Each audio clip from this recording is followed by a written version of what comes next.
어느 날 이들은 큰 치즈가 있는 방을 발견하고 아주 기뻐합니다.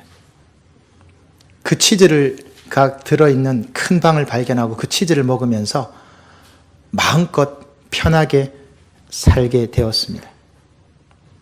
그런데 두 사람과 두 생쥐의 생각이 서로 다릅니다.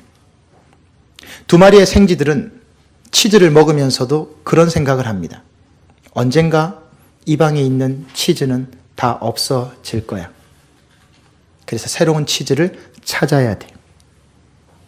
미로와 같이 꼬불꼬불한 방들을 찾아다니면서 치즈가 들어있는 다른 방들을 찾기 시작합니다.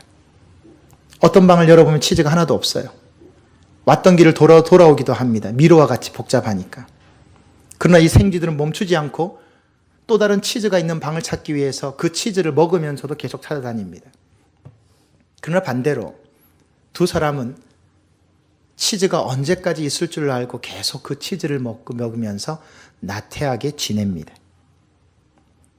그러던 어느 날 아침 방의 문을 열었는데 치즈가 하나도 없는 겁니다. 두 사람은 깜짝 놀랐습니다.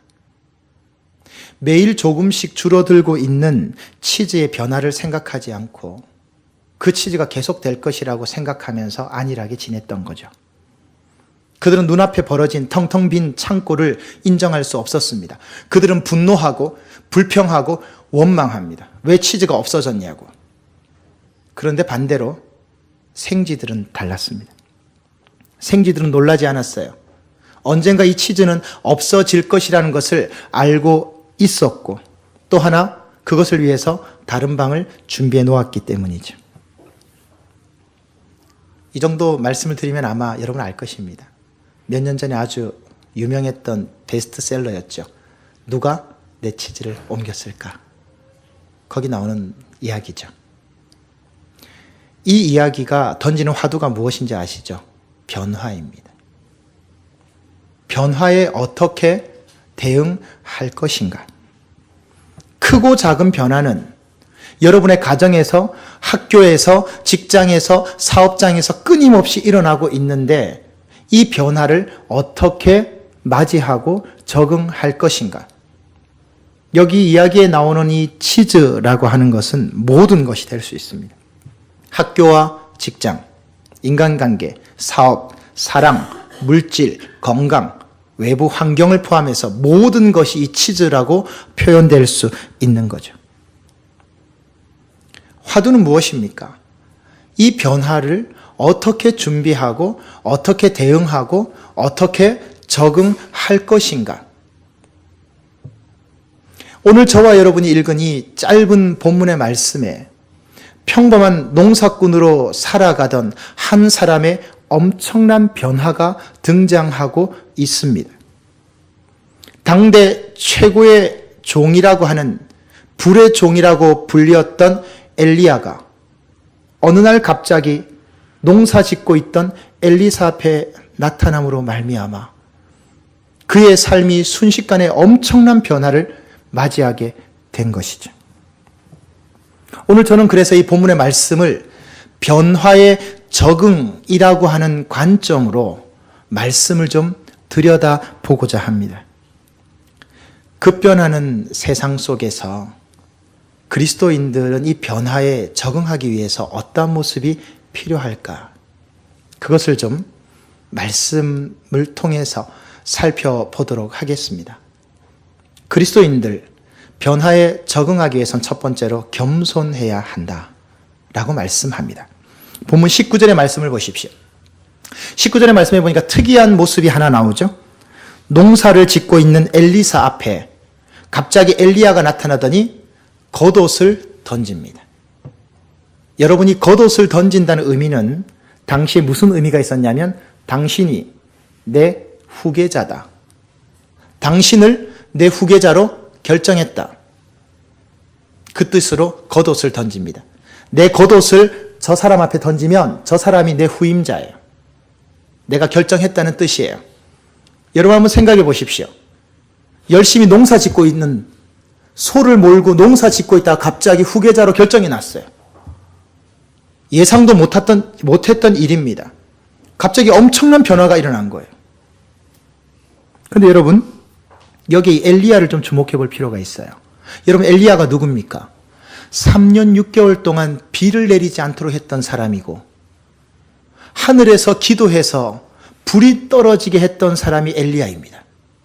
그래서 불의 종이라고 불렸던 사람이 엘리야입니다. 당대 최고의 주의 종입니다. 그의 능력, 그의 명성, 그의 이름은요, 어느 누구도 따라올 수 없는 사람이었어요.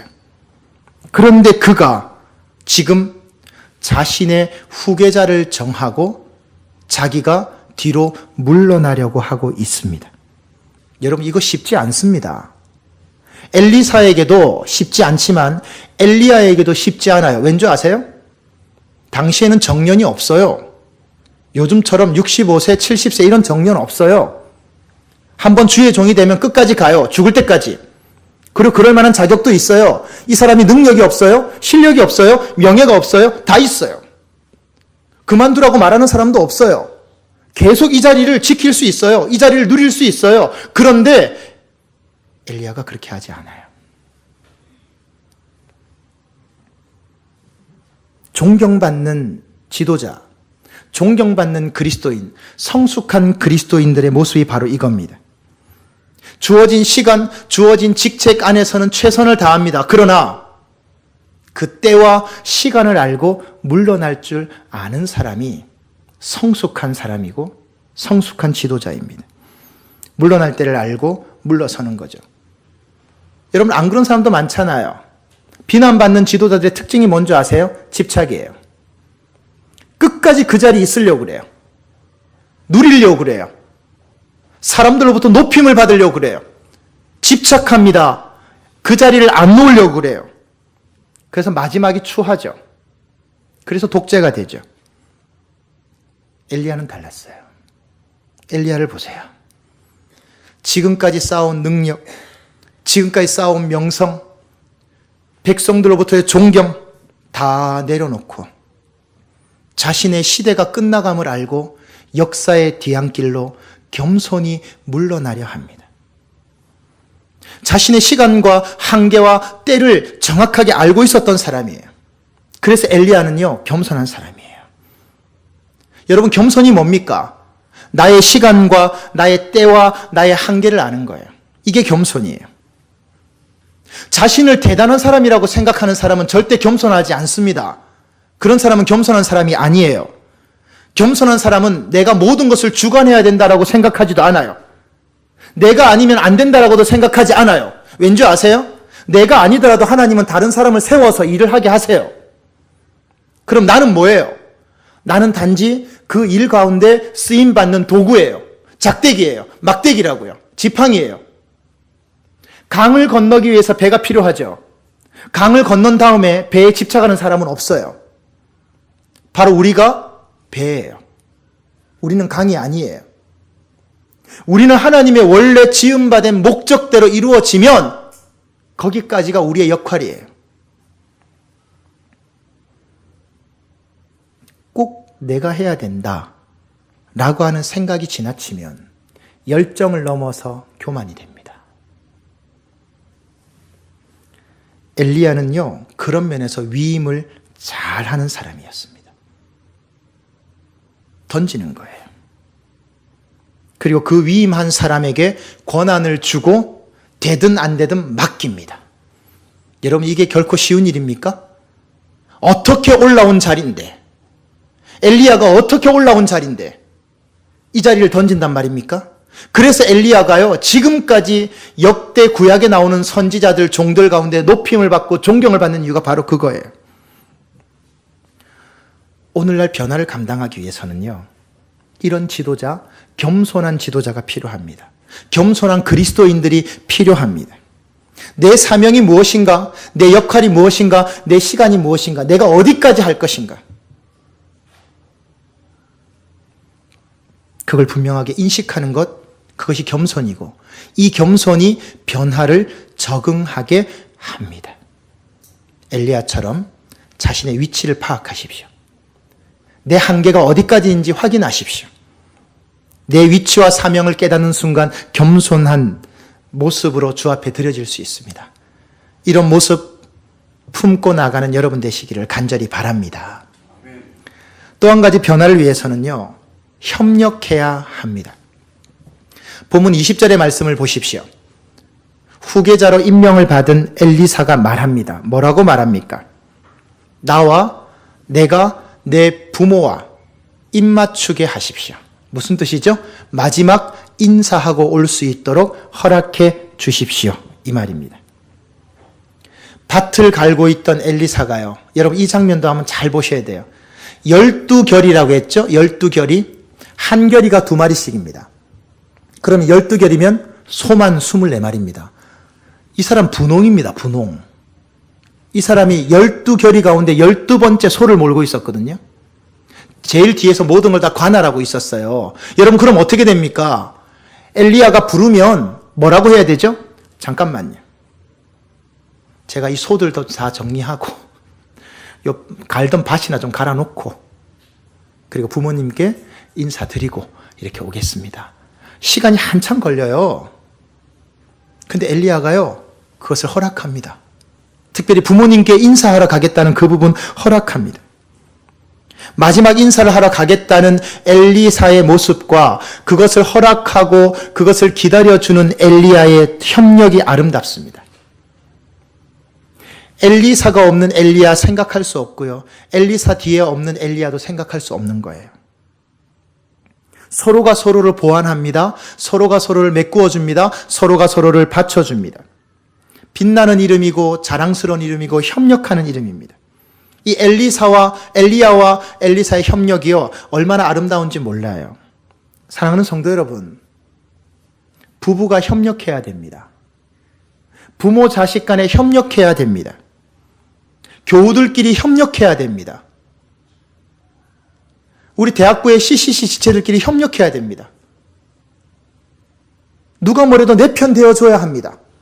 저 사람이 틀려도 내 편 되어줘서 지지해줘야 됩니다. 싸우면 아무것도 할 수 없습니다. 성도와 성도가 힘을 모으고 교회와 교회가 힘을 모으고 목회자와 교우간이 연합해야 되고 협력해야 됩니다. 그렇지 않으면 이 변화를 아무도 넘어설 수 없습니다. 부부간에 싸우는데 집안이 어떻게 잘 됩니까? 부모 자식 간에 싸우는데 그 집안이 어떻게 정상적입니까? 그건 역기능이죠. 순기능이 아니죠. 겉으로 볼 때는 평안해 보이지만 그건 역기능이죠. 교인들끼리 서로 싸운다? 교인들끼리 서로 반목하고 시기하고 질투한다? 그게 어떻게 교회입니까? 오늘 말씀을 보십시오. 노년의 엘리야와 젊은 청년 엘리사가 협력합니다. 세대와 지역과 환경을 넘어서서 서로 협력합니다. 같은 것이라고는요, 저와 여러분이 우리끼리가 서로 같은 것은 하나도 없어요. 같은 것 딱 하나 있어요. 저와 여러분이 동일하게 예수를 믿고 있다. 이거 하나 외에는 같은 게 하나도 없어요. 우리 청년대학부 모여서 성경 공부를 해보면요, 전국 8도에서 다 모여 있습니다. 몇 명 안 되는데도 다 모여 있습니다. 전라도 광주 있고요. 울산 있고요. 천안 있죠. 다 있어요. 전국에서 다 올라왔어요. 사는 것도 달라요. 이름도 달라요. 말하는 것도 달라요. 사투리로 이야기해보라 그러면 얼마나 재밌는지 몰라요. 똑같은 게 하나도 없어요. 근데 같은 거 하나 있어요. 내가 사랑하는 예수님이 저 사람 사랑한다는 거. 그리고 저 사람을 사랑하는 예수님이 나를 사랑한다는 거. 그거 하나만 갖고요, 나머지는 다 틀려요. 이것이 우리가 협력해야 되는 이유입니다. 우리가 갈라서야 되고 시기하고 질투해야 되는 이유를 찾지 마시고요, 협력해야 되는 이유를 찾으세요. 그러면 이 변화에 능동적으로 대처할 수 있어요. 그러나 싸우면 끝입니다. 부부간에 싸우면 그건 부부가 아니고 무덤이라고 해야 돼요. 부모 자식 간이 싸우면요, 그건 부모 자식 간의 관계가 아니고 무덤이라고 해야 돼요. 성도들끼리 싸우면요, 그건 교회라고 하면 안 돼요. 무덤이라고 해야 돼요. 계모임이라고 해야 돼요. 동호회라고 해야 돼요. 동창회라고 해야 돼요. 그건 교회 아니에요. 아무것도 이룰 수 없습니다. 싸우면 아무것도 이룰 수 없습니다. 분열하면 아무것도 이룰 수 없습니다. 노인 없는 교회 망하고요. 젊은이 없는 교회 상상할 수도 없습니다. 왜 그럴까요, 여러분? 10월이 되면 우리 장로교 통합처 총회를 합니다. 그 총회를 하면 가장 중요한 게 뭐냐면 교계위원회라는 게 있습니다. 전국 78개 교회, 8,000개의 교회가 전부 다 기록을 다 올립니다. 작년 기록을 보고 제가 충격받았습니다. 우리 교단 안에 8,000개의 전국에 흩어져 있는 교회 가운데 중고등부가 쇠퇴하거나 없어졌다는 교회가 56% 나왔습니다. 중고등부 청년회가 문을 닫았다, 없다, 그리고 인원수가 줄었다고 보고한 교회가 56%입니다. 그나마 우리 교단은 선방한 거고요. 합동 측 우리보다 더 크고요. 기장 측 우리보다 더 크고요. 감리교는 더 심각합니다. 왜 이렇게 되었을까요? 협력하지 않는 거예요. 젊은이들은 어른들을 존경하지 않아요. 어른들은 젊은이들에게 지적하고 잔소리하고 야단쳐요. 그들의 세계를 이해해 주지 않아요. 제가 지난주 수요일에 예배 시간에 말씀을 드렸습니다. 담배를 피고 교회를 나오든 술을 먹고 교회를 나오든 슬리퍼를 신고 교회를 나오든 추리닝을 입고 교회를 나오든 머리가 엉망인 채로 교회를 나오든 교회를 나오면 됐다. 교회에서 잠을 자든 뭘 하든 교회에 와서 하면 됐다. 그렇게 이해해 주면 되는데 서로 반목하고 시기하고 세대 차이가 나니까 젊은이들은 교회를 떠나는 거고 어른들은 젊은이들을 못마땅하게 생각하고 내 뜻대로 내 기준에 내 상황에 맞추려고 하고 그러니 안 되는 거죠. 엘리야와 엘리사는요. 세대를 뛰어넘었습니다. 환경을 뛰어넘었습니다. 생각을 뛰어넘어서 연합했습니다. 이것이 우리 교회의 영적인 전통이 되었으면 좋겠습니다. 이것이 우리 교회의 복음의 영향력이 되었으면 좋겠습니다. 그때 우리 교회도 교인들도 이 변화를 뛰어넘을 수 있게 될 것입니다. 이러한 귀한 은혜, 이러한 귀한 도전, 이러한 거룩한 모습에 동참하시는 저와 여러분 되시기를 주님의 이름으로 축원드립니다. 마지막 한 가지가 더 있습니다. 그것은 충성하는 것입니다. 오늘 본문 21절의 말씀을 보시기 바랍니다. 엘리사가 마지막 그 과정을 치르는 장면이 나오죠. 부모님께 인사했습니다. 그리고 어떻게 합니까? 한 겨리 소를 잡았다. 무슨 말이죠? 소 2마리입니다. 한 겨리가 2마리니까.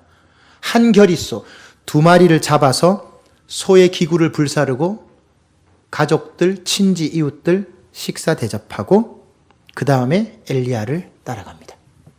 이게 무슨 장면일까요? 여기 특별히 엘리사가요. 소를 잡았고 기구를 다 불살랐어요. 왜 이렇게 해야 돼요? 소만 24마리인데 그 중에 2마리 잡았다고요. 먹으려고. 그리고 소의 기구들, 농사짓는 기구들 다 불질렀어요. 뭐하러 이렇게 합니까? 저 같으면 이렇게 안 하겠습니다. 왜 그럴까요? 다시 돌아와서 농사 지을 수 있잖아요. 주의 종 하다가 안 맞으면 때려치울 수 있는 거 아닙니까? 아니 뭐 항상 잘 되는 법이 있나요? 아닌 말로 목사 하다가 면직될 수도 있고 그만둘 수도 있는 거지. 그럼 돌아와서 뭐 해요? 먹고 살아야 될 거 아니에요? 근데 여러분 엘리사가 그렇게 하지 않아요. 이게 무슨 뜻인지 아세요? 소 잡고요. 소 기구를 다 불살랐어요. 무슨 말일까요? 이제 안 돌아온다. 이제 안 돌아간다. 농사 짓는 거 안 한다 이 뜻입니다. 평생 주의 길 간다 이 뜻입니다.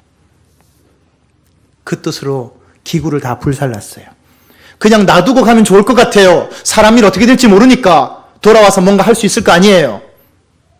근데 여러분 이렇게 하면 간절함이 생깁니까? 간절함이 안 생기죠. 하나님의 부르심에 완전히 응답하는 거예요. 배수의 진을 친 거예요. 주어진 사명에 주어진 일에 목숨 걸겠다는 뜻이에요. 완전히 망해 죽더라도 근데 여러분, 저와 여러분 어떻습니까? 오직 예수라고 말하죠. 예수님밖에 없다고 말하죠. 여러분 정말 그러세요? 그럼 여러분 뒤로 왜 무슨 대책을 세우세요? 여러분 그런 거 있잖아요.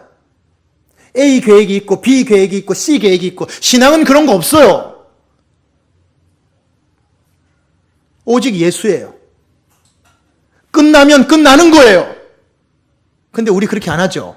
이거 안 되면 뒤에 뭐 하나 만들어놔요. 이게 안 되면 다른 걸 피해 나갈 걸 만들어놔요. 그리고 주님을 어떻게 간절히 찾아요? 주님이 간절히 찾을 수 있습니까? 못 찾아요. 찾을 필요가 없어요. 왜? 이게 안 되면 이게 있거든. 엘리사는 그렇게 안 했어요.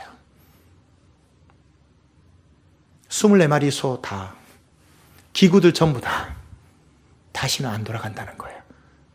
근데 왜 우리는 돌아갈 자리를 만들어 놓고 예수를 믿는 거죠? 왜 우리는 뒤로 무언가 준비해 놓고 예수를 믿고 있죠? 어떻게 이게 집중이 됩니까? 집중이 안 되죠. 인간적으로 계산 다 해놨는데 이렇게 하고 어떻게 충성합니까? 이때 이후로 엘리사는요 평생 그 길을 갔어요. 정말로 21절 끝부분에 보면 뭐라고 말합니까? 엘리야를 따라서 평생 따라갔습니다. 쉽지 않은 길을 간 거예요. 이게 엘리야사와 우리의 차이점이에요. 여러분 오늘날 우리 사회의 가장 큰 문제점이 뭔지 아십니까? 이인자가 없다는 점입니다. 이인자가 없어요. 저는 지금도 잊지 않는 면접이 하나 있습니다. 제가 대구에 부목사로 갈 때 대구에서 5번째 손 안에 드는 좋은 교회라고 평판난 교회가 있었습니다. 부목사 경쟁률이 20대 1입니다. 부목사도 20대 1이에요. 근데 제가 거기 우연찮게 소개를 받았습니다. 저는 이력서도 넣지 않았습니다. 선배 목사님 소개를 받아 갔는데 지금도 참 좋은 교회입니다. 정말 좋은 전통을 가지고 있고요. 그 교회 출신 부목사님들을 담임 목사로 서로 데려가려고 하는 교회가 그 교회입니다. 면접을 보게 되었는데요. 정식 면접도 아니죠. 저는 그 교회도 생각하지 않았었으니까요. 담임 목사님과 10분 정도 대화를 하는데 담임 목사님이 이렇게 말씀하십니다. 정 목사님, 여호수아 1장 1절을 아십니까? 이렇게 물으시더라고요. 그래서 제가 대답했습니다. 알고 있습니다. 거기 뭐라고 나옵니까? 제가 대답을 했습니다. 여호와의 종 모세와 모세의 종 여호수아라고 기록되어 있습니다. 그 뜻이 뭡니까? 네, 목사님. 여호와의 종은 모세고 여호수아는 여호와의 종이 아니라 모세의 종이 여호수아입니다. 그 대답 한마디로 제가 그 교회 부목사로 부임하게 되었습니다. 무슨 뜻인지 아시겠습니까? 충성스러운 1인자가 되기 위해서는 반드시 철저한 2인자의 자리를 거치지 않고는 안 된다는 뜻입니다. 오늘날 우리 사회의 특징이 뭔지 아십니까? 전부 다 1인자만 되려고 하지 정직하고 진실하고 충성스러운 2인자의 과정을 밟으려고 하는 사람이 아무도 없어요. 옛날 개그 프로그램에 나왔던 말처럼 1등만 기억하는 그런 세상이 되고 만 거예요. 아무도 충성스럽게 밑에서 일하려고 하지 않아요. 여러분 엘리사가요 주의 종이라고요? 아니에요. 엘리사는요 초창기에 엘리야의 종이었어요. 사람의 종이었다고요. 그 밑에서 2인자 교육을 철저히 받아서 그거 하나님 통과시키고 난 다음에 하나님이 엘리사를요 엘리야보다 7배나 더 좋은 능력의 종으로 세운 거예요. 우리가 볼 때는 그냥 엘리사가요 엘리야보다 7배나 더한 능력을 받았다고 생각하시죠. 천만의 말씀이에요. 엘리사는요 엘리야의 종으로 밑에서 수종든 거예요. 하나님이 그거 보고 세워준 거예요. 오늘날 하나님께서 그런 사람을 찾습니다. 비판꾼, 말꾼, 방해꾼, 구경꾼을 찾는 것이 아니라 묵묵히 하나님 앞에서 자신에게 주어진 역할을 감당하는 그런 사람을 찾는다고요. 남편이 남편으로 해야 될 일을 안 하고 아내가 아내로 해야 될 일을 안 하고 직분자가 직분자로 해야 될 일을 안 하니까 문제가 되는 거예요. 그런 사람을 하나님이 왜 쓰시냐고요? 어떻게 쓰시냐고요? 학생들의 본분은 뭡니까? 공부입니다. 직장생활 하는 사람의 본분은 뭡니까? 직장생활 열심히 하는 겁니다. 잘하는 겁니다. 근데 자꾸 딴 생각합니다. 그러니까 안 되는 겁니다. 묵묵하게 충성하고 헌신하고 봉사하는 그런 사람이 필요한데 다 헛된 꿈만 꾸고 있는 거예요. 철저한 2인자의 자리를 거쳐보지 않은 사람이 1인자가 되니까 그 회사가 안 되는 거고요. 그 가정이 안 되는 거고요. 그 교회가 안 되는 거예요. 확실하게 밑에서 2인자의 과정을 밟아본 사람은 그렇게 하지 않아요. 성경에서 쓰임받은 모든 사람들의 특징이 뭔지 아세요? 처음부터 1인자의 자리에 올라간 사람 아무도 없어요. 밑바닥에서부터요, 하나씩 올라갔습니다. 저 담임 목사님 가방까지 들고 다녔습니다, 여러분. 가방 못집니다, 저는. 우리 집사람이 압니다. 1년 6개월 동안 담임 목사님 목양비서 했습니다. 제가 그렇게 하고 그 후에 부임을 하니까 목사님 그러시더라고요. 내가 우리 교단총회 부총회장 후보로 좀 내가 일을 해야 되는데 정 목사님 나 좀 도와주시면 좋겠다. 하겠습니다. 그래서 담임 목사님 가방하고 키를 하나 주시더라고요. 뭐 아주 좋은 승용차지요. 담임 목사님 스케줄 따라 1년 6개월을 다녔습니다. 저는 부목사 때 그렇게 운전을 많이 해본 적이 없습니다. 비행기 타고 나가는 것 빼고는 전국을 다 돌아다녔습니다. 10시간씩 운전해봤습니다. 담임 목사님 뒤에서 주무시고요. 저 혼자 8시간씩, 10시간씩 운전도 하면 막 다녔습니다. 불평하지 않았습니다. 내가 주의 사역 안 해도 돼요. 내가 모시고 내가 존경하는 저분이 주의 사역 한다면 나는 그냥 거기에 짝대기로 도구로만 쓰임받아도 좋겠다 그 생각하고 다녔습니다. 제가 잘했다는 말씀을 드리려고 하는 게 아닙니다. 나도 목사로 부름받았는데 내가 지금 운전이나 하고 있나 그런 생각 저는 안 했다는 겁니다. 내가 주인공이 될 필요가 없으니까요. 근데 오늘날 사람들은 어떻습니까? 내가 주인공이 돼야 돼요. 주연이 안 되면 못 참아요. 그렇지 않아요. 하나님 그걸 원하지 않으세요. 어떤 환경, 어떠한 형편, 어떠한 처지든 간에 그냥 자기 맡은 자리에서 최선을 다하면 그것으로 되는 거예요. 충성하면 보입니다. 하나님이 변화되는 모습을 보게 하십니다. 그리고 때가 되면 일으켜 세우십니다. 그런데 사람들이 그 과정을 거치려 하지 않습니다. 이름 없이 빛 없이 수고하고 땀 흘리는 사람들이 진정한 충성의 사람들이요. 그 사람이 이 험한 세상을 헤쳐나가고 이겨낼 수 있는 사람인데 다 지도자 되겠습니까? 다 완장차고 다 장이 되겠습니까? 저는 그럴 필요 없다고 생각합니다. 사람들이 알아주든 몰라주든 그냥 열심히 하면 되는 겁니다. 여러분들이 저한테 저보고 수고한다 말하실 필요 없어요. 저는 여러분 앞에 보기 위해서 일하는 거 아니에요. 오해하시면 안 돼요. 저는 여러분 잘 보이기 위해서 일할 필요가 없는 사람이에요. 여러분은 저한테 잘 보이기 위해서 어떤 행동을 하실 필요가 없어요. 이렇게 하면 목사님이 칭찬해 주겠지 그런 것도 생각하지 마세요. 그렇게 하시지 마세요. 저는 단언합니다. 제가 이 교회에 얼마 있을지 몰라요. 하나님 가라고 그러면 미련 없이 갈 거예요.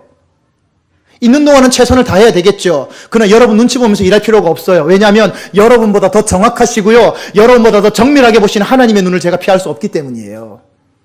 여러분도 마찬가지예요. 제 눈치 보실 필요가 없어요. 제가 우리 전사님 면접 볼 때 그 말씀 드렸어요. 당신은 내 종이 아니다. 당신은 주의 종이니까 당신 책임지고 일하라. 단 필요한 것만 나한테 보고하면 된다. 당신의 고난 밖에 있는 거 해야 될 거면 나한테 얘기해라. 그건 내가 해줄게. 그러니까 당신은 하나님 옆에 서 있는 사람이다. 그리고 당신 나를 돕기 위해서 온 거니까 자율적으로 일하시오. 똑같습니다. 저와 여러분 사이에 하나님이 서 계십니다. 절대로 이 사실 놓치면 안 됩니다. 불꽃 같은 눈으로 가장 정확하게 감찰하신 하나님이 저와 여러분 사이에, 여러분과 하나님 사이에 주님이 서 계신다고요. 눈치 볼 이유가 없어요. 눈치 볼 필요도 없어요. 주어진 거 하면 돼요. 근데 그거 안 되니까 자꾸만 겉돌기 시작해요. 사람 눈치 보기 시작하고 사람 지시받기 시작하고 이러니까 피곤해지고요. 힘들고요. 기쁨이 없는 거예요. 1인자면 어떻고 2인자면 어떻고 3인자면 어때요? 하인이면 어떻고 종이면 어때요?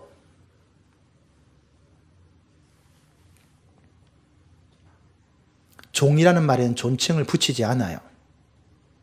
종놈이지 종님이라고 하지 않아요. 우리는 종놈이에요. 자꾸만 종이 화려해지려고 하니까 하나님 영광 가리는 거잖아요. 저와 여러분이 1인자입니까? 솔직히 말씀해 보십시다. 우리는 2인자입니다. 하나님 앞에서 영원한 2인자입니다. 부끄러운 고백 하나 드려볼까요? 저는 정식으로 목사 라이센스를 받은 사람입니다. 우리 교단에서 목사고시를 통과했고 학위 번호를 가지고 있는 정규직 목사 맞습니다. 진짜 목사입니다. 그러나 정말 가슴 아픈 게 뭔지 아십니까? 하나님 앞에서는 진짜가 아닙니다. 제가 진짜가 아니라고요. 저는 가짜라고요. 여러분 진짜세요? 여러분 가짜예요. 가짜라 죽을 수밖에 없는데 예수 그리스도의 보혈로 진짜 만들어 놓은 거잖아요. 누가 감히 하나님 앞에 2인자라고 말할 수 있습니까? 우리는 죽을 때까지 2인자요. 이름 드러낼 필요도 없어요. 그냥 살다 가는 거예요. 내가 아닌 다른 사람이 주의 일을 할 거예요. 이 자리에 제가 안 서 있어도 하나님은 다른 사람을 세울 거고 저는 그냥 그 과정 가운데 쓰임받다가 사라지면 그만이에요. 이름 남길 이유도 없고 이름 남길 필요도 없어요. 그냥 끝나는 거예요. 불쏘시개로 던져지면 끝이에요. 근데 왜 자꾸 그러세요? 하나님 기뻐하지 않습니다. 말씀을 정리하겠습니다. 엘리야와 엘리사를 생각합니다. 엘리사를 키우는 엘리야가 되십시다. 엘리야를 존경하고 평생 따랐던 엘리사가 되십시다. 엘리야와 엘리사 같은 가정이 되십시다. 직장이 되시고요. 교회가 되었으면 좋겠습니다. 학교가 되고요. 여러분의 삶이 되었으면 좋겠습니다. 엘리야처럼 겸손했으면 좋겠습니다. 자꾸 남기려 하지 마세요. 내 때가 어디까지인지 알고 내 범위가 어디까지인지 알고 거기까지 갔을 때 그냥 내려놓으면 됩니다. 그럼 나머지는 하나님이 하십니다. 그리고 엘리사처럼 충성하십시다. 영원한 2인자로 남더라도 상관없어요. 아니 2인자도 필요 없어요. 꼴찌가 되어도 상관없어요. 주님이 알아주시면 끝이에요. 주님이 알아주시고 주님이 인정해 주시면 더 바랄 필요가 없는 거예요. 우리는 그렇게 사는 사람들이 아니에요. 주님 앞에 나는 2인자입니다. 이름 없이 빛 없이 평생 가다가 주님 앞에 서겠습니다. 이 사람에게 하나님께서 변화를 넘어서고 위기를 넘어서는 은혜를 주실 것입니다.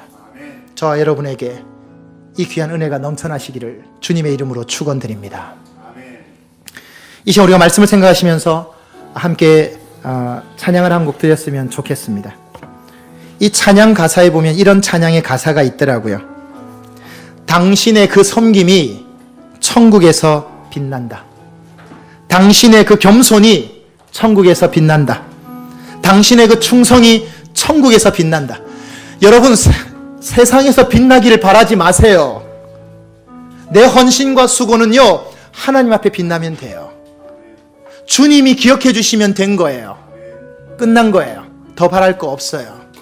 그런 엘리야, 그런 엘리사가 되겠다는 마음으로 우리가 이 시간 함께 말씀을 생각하시면서 찬양 드리기를 원합니다. 우리 함께 찬양 드리십시다. 당신의 그 섬김이 천국에서 해같이 빛나리.